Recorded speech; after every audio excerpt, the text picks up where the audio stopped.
The Fieseler Storch flew low over the desert on the morning of the 22nd of October, 1942, its wings casting a thin shadow across the dunes at Martello. The pilot was young, tired, methodical. He had flown this same route 4 times in the last 10 days. He knew what he was looking at. A supply depot. Rows of British 3-ton trucks parked in neat lines outside a small railway halt called El Maid. Some tents. A few kitchen fires. Nothing worth wasting fuel on. He noted the coordinates, radioed back to headquarters, and turned for home. Below him, hundreds of Sherman, Grant, and Crusader tanks sat hidden under canvas frames in the assembly area near Martello, engines cool, crews silent, waiting for a signal that would come 36 hours later. The pilot never saw them. Neither did the men who read his report. And that was the whole point. To understand how 300 tanks became invisible in the middle of an open desert, you have to go back 3 months. To the 10th of July 1942. To a signals officer no one has ever heard of, whose death would leave the German army blind in the exact moment it could least afford to lose its eyes. The El Alamein line was a 30-mile corridor of nothing between the Mediterranean Sea and a salt trench so deep and so poisonous that armies simply pretended it did not exist. The Katara Depression, below sea level, impassable to tanks, to trucks, to anything with wheels or tracks, which meant every battle that would ever be fought in this corner of Egypt would be fought inside that corridor. Both sides knew it. Both sides had known it for months. On the 10th of July, Australian infantry from the 26th Brigade climbed out of their trenches at Tel El Isa and moved through the dawn haze toward a low ridge held by an Italian division. The attack was not supposed to matter much. It was a spoiling operation, a diversion, a way to keep Rommel unbalanced while General Auchinleck rebuilt his exhausted army further east. But somewhere behind the Italian line, in a cluster of trucks and radio antennas hidden among the sand dunes, sat a man Rommel could not afford to lose. His name was Alfred Seebohm. He was 30 years old. He had been a signals officer since 1939, and he commanded a unit that, more than any Panzer division, had made Erwin Rommel legendary in the desert. Radio Intercept Company 621, Nachrichtenfernaufklärungskompanie 621, a small obsessive team of German cryptanalysts who spent every waking hour listening to British radio traffic and telling Rommel exactly what the British were about to do. When the 8th Army moved, Seebohm heard it first. When British armoured brigades changed frequencies, Seebohm knew why. For 18 months, Rommel had waged war with something no other German general possessed. A running commentary on his enemy's plans, updated hourly, delivered before the enemy's own generals had finished reading their own orders. The Australians did not know Seebohm existed.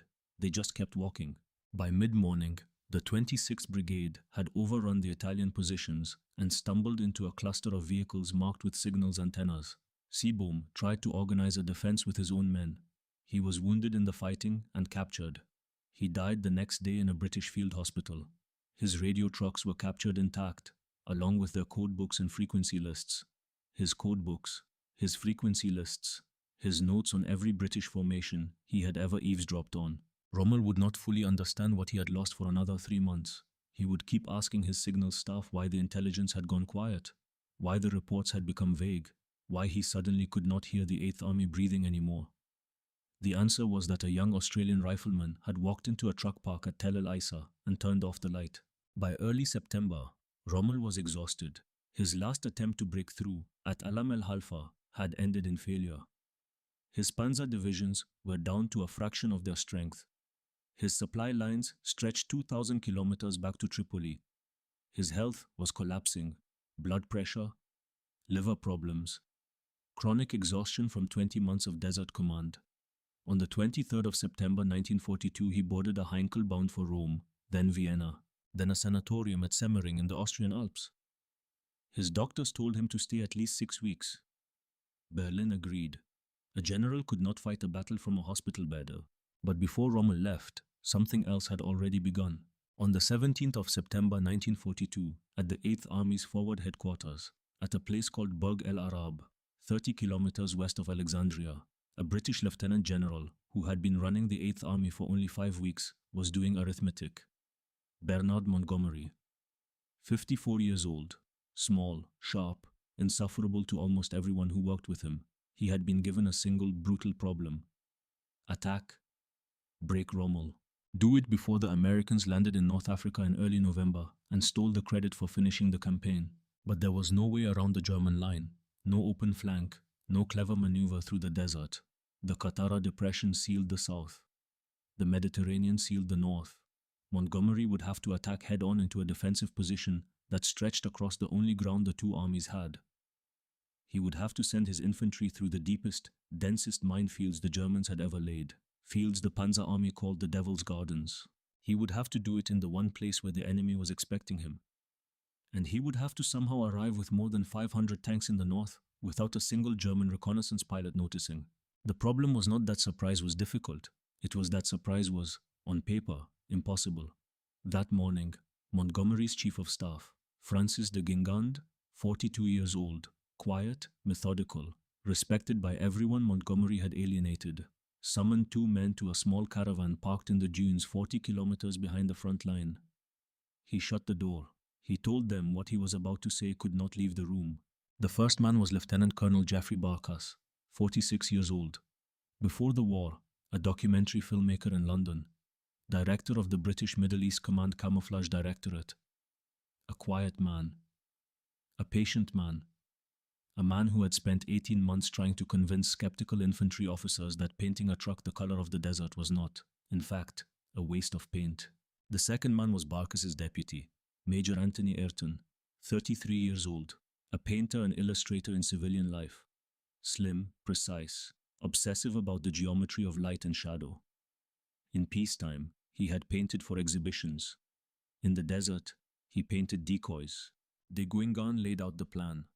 2 armored divisions, roughly 300 tanks, thousands of tons of fuel, ammunition, water, food.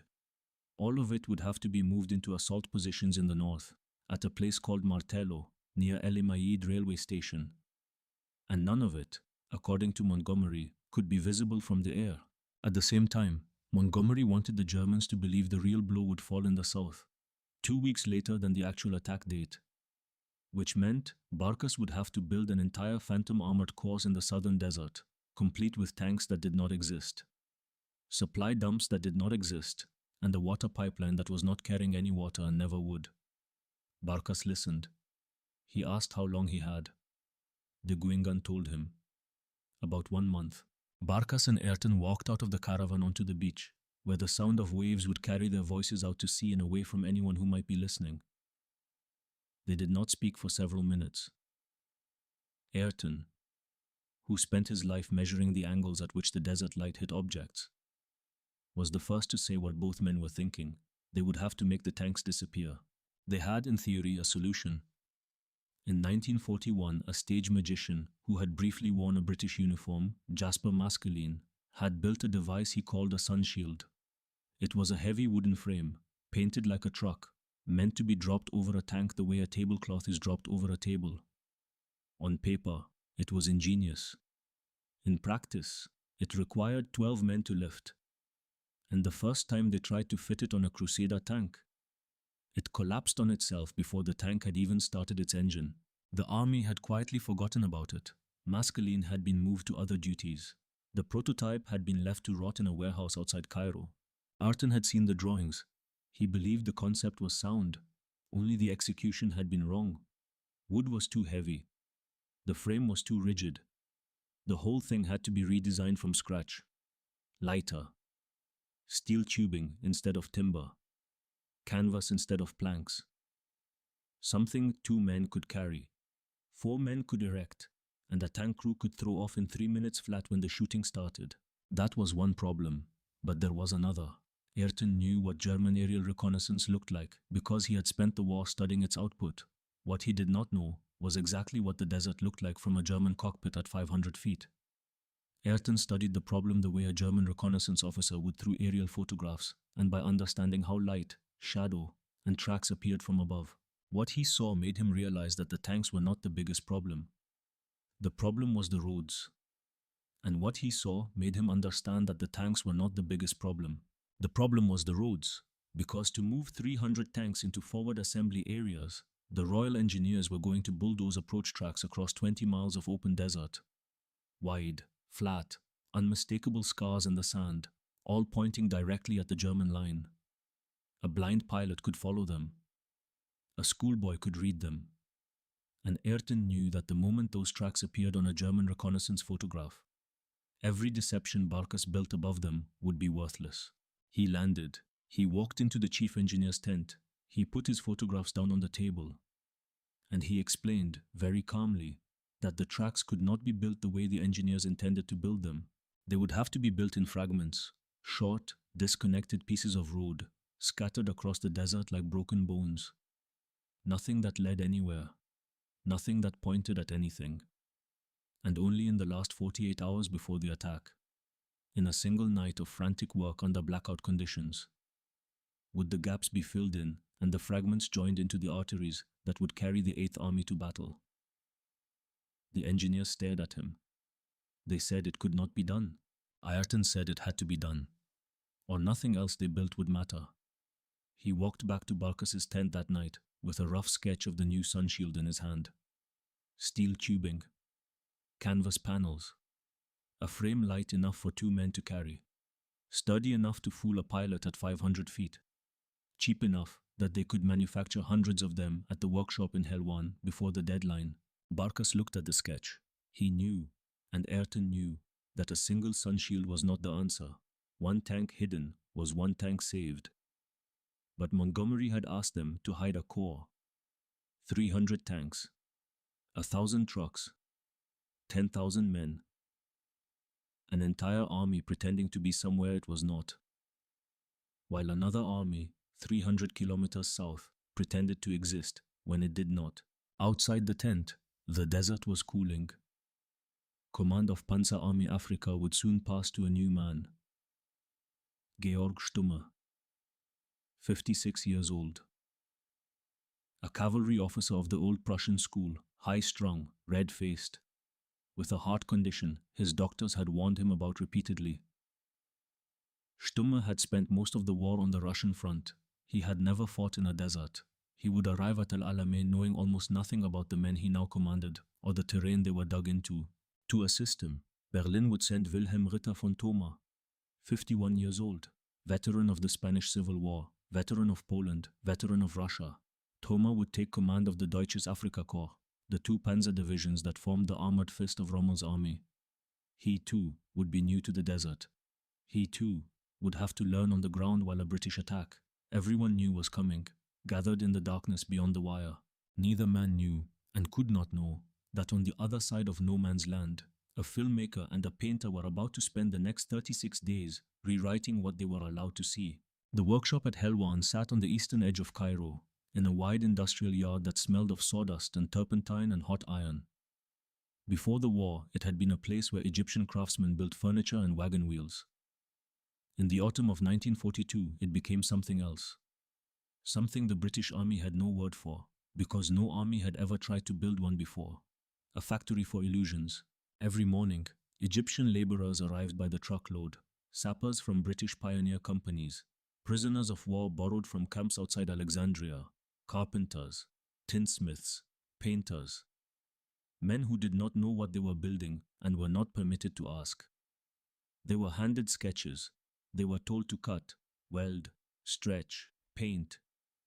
When one batch of frames was finished, another sketch appeared, then another, then another. By the end of September, 722 sunshields had been manufactured and were ready for deployment. Each one was a rectangular skeleton of thin steel tubing, about 21 feet long, 8 feet wide, 7 feet high. Around that skeleton, the workers stretched heavy canvas panels, painted in the exact dust color of the western desert. On the side panels, they painted false windows for a truck cab, vertical lines for the stake sides of a cargo bed, shadows underneath, so that from the air the whole thing appeared to sit on wheels instead of tracks. Each sunshield weighed less than 200 pounds. 2 men could carry it. 4 men could raise it over a tank in under 10 minutes. And when the order came to fight, A crew inside the tank could throw the whole frame clear in less than 3. The sun shields were loaded onto trucks and driven west, out into the desert, to a place called Martello, near the small railway halt at El Imaid. There they were laid out in numbered rows. Each sun shield had a number painted on it. Each number matched a tank. Each tank had a crew, and each crew, one by one, was brought forward in the last week of September and shown exactly where their tank would sit, exactly how the frame would be lifted over it, exactly how it would be thrown off when the moment came. The men did not like it. Sergeants of the Royal Tank Regiment stood in front of the canvas frames and shook their heads. They had spent 2 years learning that a tank's job was to be fast, aggressive, visible, terrifying. Now they were being told to sit still under a canvas box that looked, up close, like a traveling circus. One veteran wrote in his diary that he felt like a fool, but he did what he was told. In Cairo, a lieutenant colonel of the 8th Army's planning staff was drawing arrows on a map. His name was Charles Richardson. He was 34 years old, slight, calm, methodical. He had arrived at the 8th Army only weeks before, and Montgomery had handed him the deception plan the way a man hands a stranger a loaded rifle. Figure it out. Make it work. Do not miss. Richardson divided the problem into 2 halves. The northern half, where the real attack would land, had to become invisible. The southern half, where nothing was going to happen, had to become the loudest, most visible, most obvious armored concentration the German reconnaissance officers had ever seen. For the north, Barkas had the sun shields. For the south, Barkas had to build an army out of thin air. 400 dummy Grand tanks, made of wooden frames and painted canvas and palm front hurdles, each one built to be seen from 3,000 feet and never inspected from closer than a mile. 1,750 dummy trucks, dummy field guns, dummy supply crates, fuel drums stacked into piles that looked, from the air, exactly like a functioning depot but contained no fuel at all. Tent lines, kitchen fires, latrine pits, the tracks of trucks that were not there, made by a single reel truck driven in loops across the sand at dawn and dusk to leave the right pattern of wheel marks in the right places at the right times. And running down the desert toward all of it, a pipeline. The pipeline was Richardson's masterstroke. It ran for 32 kilometers, from a false pumping station in the rear to a false reservoir near the front. And it carried no water because no water was ever pumped into it. It was empty steel and empty joints and empty promises. But it was being built at a very specific speed, because a German reconnaissance officer, staring at aerial photographs of the pipeline every day, could time it. He could measure how many meters of pipe had been laid since the last flight. He could extrapolate. He could calculate, with the confidence of a man who trusts his own arithmetic, exactly when the pipeline would be finished. And the pipeline, if he calculated correctly, would be finished in the first week of November, which meant the British attack, obviously, would come in the first week of November. The real attack was scheduled for the 23rd of October, 2 weeks earlier, in a different part of the front entirely. In London, in a windowless room in an anonymous building near St. James's Park. A small team of women in wool cardigans was reading Erwin Rommel's mail. They did not know he was in Austria. They did not care. They read every signal his headquarters sent to Berlin, every fuel request, every ammunition report, every complaint about the state of his divisions and every desperate telegram about the collapse of his supply line. This was Ultra, the most closely guarded secret of the war, a stream of decrypted German radio traffic that flowed into a small circle of British commanders and told them, in real time, what the German army was thinking. Montgomery had been reading Rommel's mail for months. He knew that Panzer Army Africa was down to 8 days of fuel. He knew Stumme had been ordered by Rommel to conserve gasoline by suspending long-range reconnaissance flights. He knew where the Devil's Gardens were and how deep they ran and which lanes had been left open for German counterattacks. He knew, in short, almost everything, but he could not act on any of it directly. Because if the Germans ever realized their codes were broken, they would change the codes. And the greatest intelligence advantage in military history would vanish overnight. So Montgomery had to fight as if he did not know. He had to prepare an attack that looked, on the outside, like the honest guesswork of a general who was doing his best with limited information. Every deception Barkas built was, in part, a cover for another deception. Ultra had told the British what to say. Bertram was how they were allowed to say it. Meanwhile, in the south, Barkas was preparing something else. A gift, wrapped for the enemy. 15 kilometers behind the front line, at a place called Munasib, his men had built a fake artillery park. Rows of dummy guns, each one a plywood cut out on a wooden mount, each one covered in the same camouflage netting a real battery would use. When the deception was fresh, the netting was tight, the shadows clean, the arrangement disciplined. Every detail suggested an active, well-run battery. Then, over the course of a week, Barkas allowed the camouflage to deteriorate. The netting slipped. The shadows softened. The guns began to look, from 3,000 feet, exactly like what they were. Dummies. The German reconnaissance officers saw it. They logged it. They reported it. Munasib was a decoy, not a threat. The Panzer Army could safely forget it, except that in the hours before the real attack, under cover of darkness, Barkas replaced the dummies with real 25-pounder guns, loaded, aimed, waiting. The Germans did not know. They had already decided Munasib was not a threat. They had crossed it off their maps. And in a few days, when a column of Italian armor decided to probe casually into what its intelligence officers had assured them was a harmless decoy position, the harmless decoys would open fire and turn the column into scrap. For the artillery hidden in the north, Barkas used a different technique entirely. He called it cannibal. 360 25-pounder field guns were the backbone of Montgomery's opening barrage. They could not be hidden in the desert. They were too big, too obvious, too demanding of trucks and men and ammunition. So Barkas did something no one had tried before. He wrapped them. Each gun was placed nose to nose with its limber, the small two-wheeled cart that carried its ammunition, over the combined shape. His men draped a large tarpaulin of painted canvas, cut and stretched so that, from above, the whole thing looked, unmistakably, like a British 3-ton truck. The wheels of the gun and limber showed through underneath. The canvas hid the gun barrel and the breech in the crew. From an aerial reconnaissance photograph, 360 pieces of British artillery appeared to be 360 ordinary trucks parked in ordinary rows in an ordinary rear area, doing nothing in particular. They were called cannibal because the disguise swallowed the weapon whole. At night, in the last hours before the battle, the cannibals would come off. The guns would be dragged forward to their firing positions, and by dawn, the canvas would be back over their empty pads, so that any German aerial photograph the next morning would show the same trucks in the same places, doing the same nothing. And through it all, across the airwaves, a phantom army spoke to itself. Wireless operators in tents in the deep desert transmitted false radio traffic hour by hour, fake unit designators, fake supply requests, fake orders from fake headquarters, the whole electronic footprint of an armored corps that did not exist, chattering into the ether so that German signals intelligence, what remained of it after Seebohm's death, could track its movements and place its position and confirm what the aerial reconnaissance was already showing. Everything told the same story. British armor was massing in the south, not the north. And it was not going to attack until at least the 1st of November. None of it was true. On the 23rd of October 1942 at 20 minutes to 10 in the evening, the desert exploded.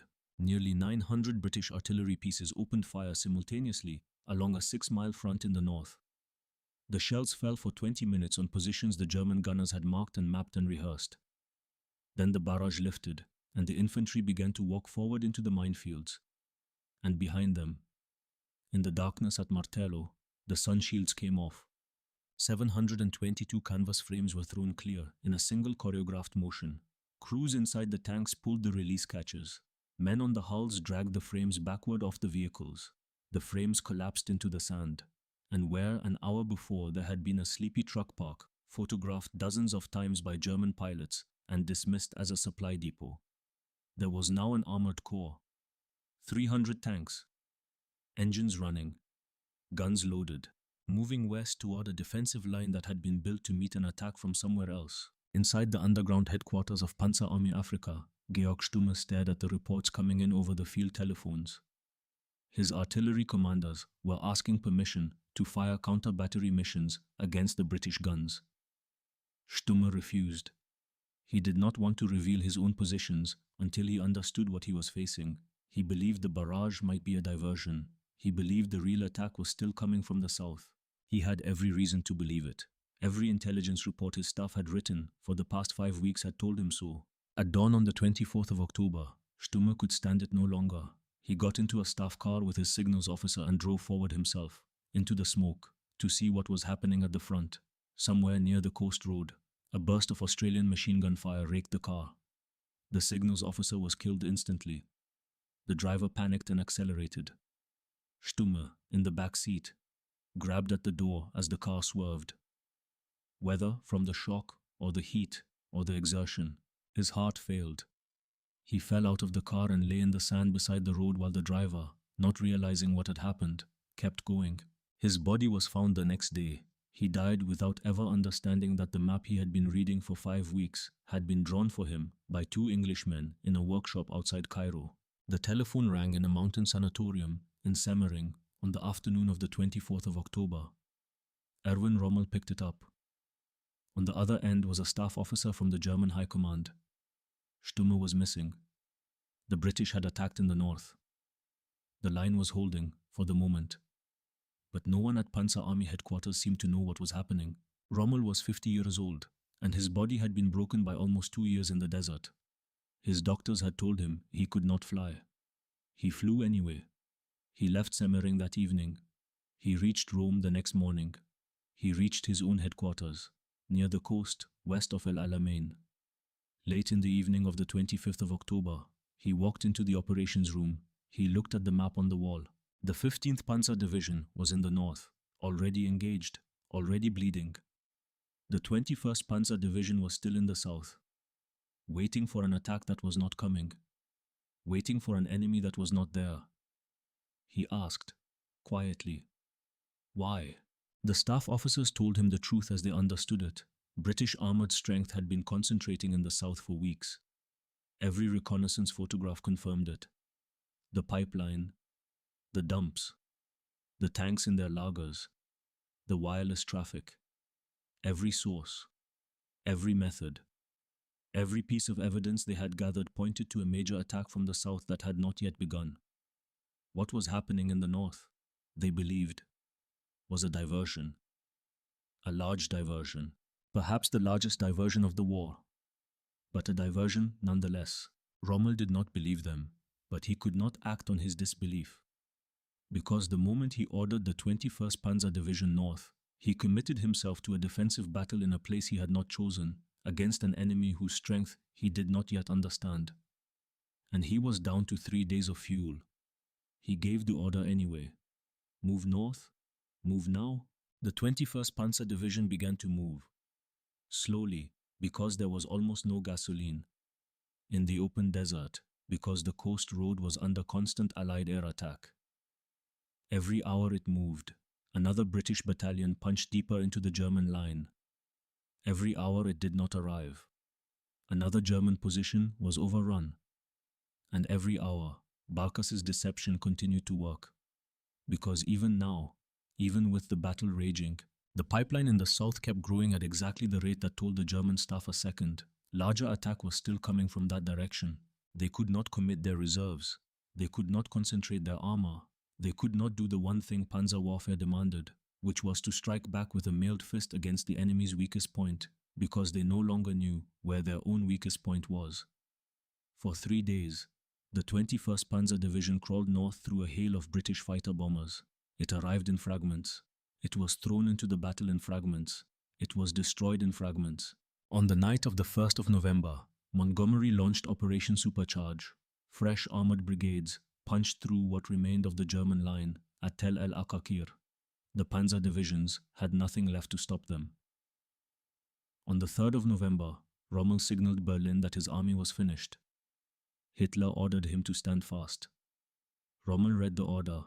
He held it in his hand for a long moment, and then he did what he had never done before in his career. He disobeyed a direct order from the Führer, and he began to pull his army west, out of Egypt, toward a future that no longer had any hope in it.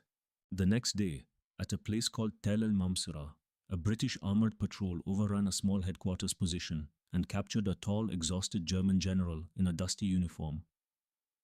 Wilhelm Ritter von Thoma had chosen to be at the front when the end came. He shook hands with his captors. He asked, in careful English, to be taken to the man who had beaten him. That night, he ate dinner with Bernard Montgomery in a caravan behind the British lines, and the two generals spoke, through a translator, about the battle they had just fought. Von Thoma did not know that most of what he had believed about that battle for the past 5 weeks had been painted on canvas by a man named Anthony Ayrton. On the 11th of November 1942, Winston Churchill rose in the House of Commons. He announced the victory at El Alamein. He praised, in careful and elegant sentences, the marvelous system of camouflage by which complete tactical surprise had been achieved in the desert. He said that the 10th Corps, which Alexander had seen from the air exercising 50 miles in the rear, had moved silently away in the night and left an exact simulacrum of its tanks where it had been. He did not name Geoffrey Barkas. He did not name Anthony Ayrton. He did not name Brian Robb, or Charles Richardson, or the 722 anonymous sunshields, or the 400 dummy grants, or the pipeline that carried no water.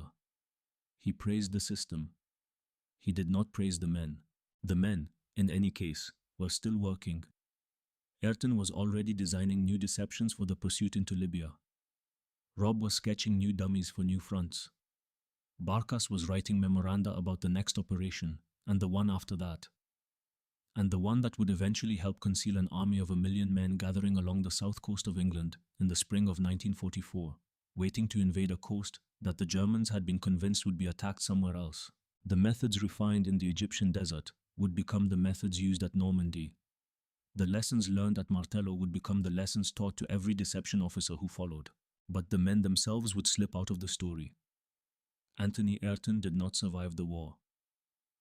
On April 4th, 1943, while still on active duty with the Camouflage Directorate, he was killed in an accident whose details remain unclear, whose details vary between sources and which historians have never fully reconstructed.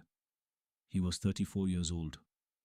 He left behind a wife, a portfolio of paintings, and a war that would remember his frames and forget his name. Geoffrey Barkas returned to filmmaking after the war. He wrote a memoir in 1952 called The Camouflage Story, in which he tried, with the modesty that had defined his career, to give credit to the men who had actually done the work. The book did not sell well.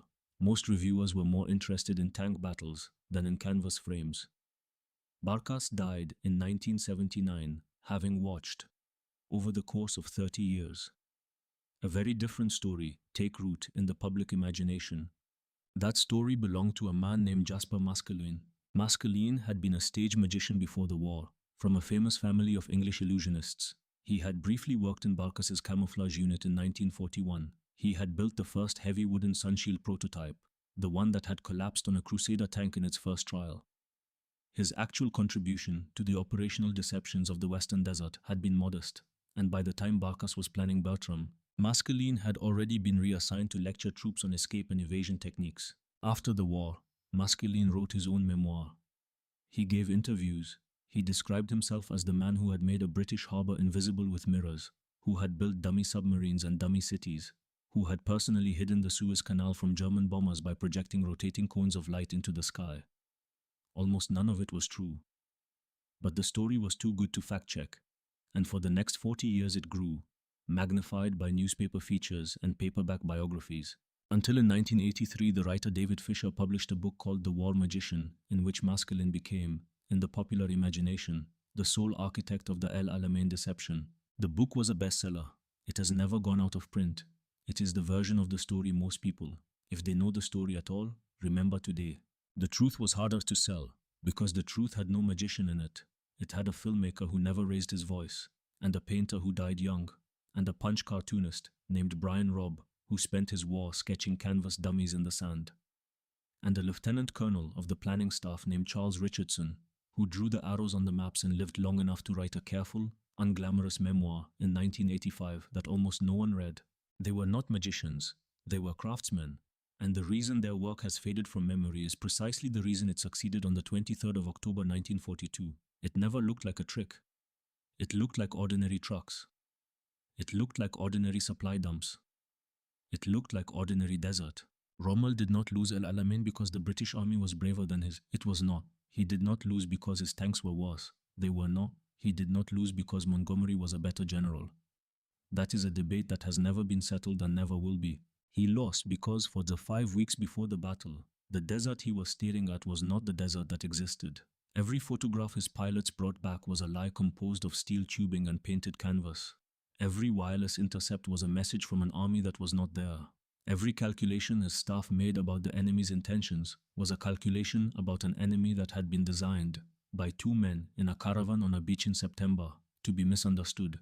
He lost because he was not in Egypt when it mattered, and when he came back, the map on the wall of his own headquarters was already a map someone else had drawn.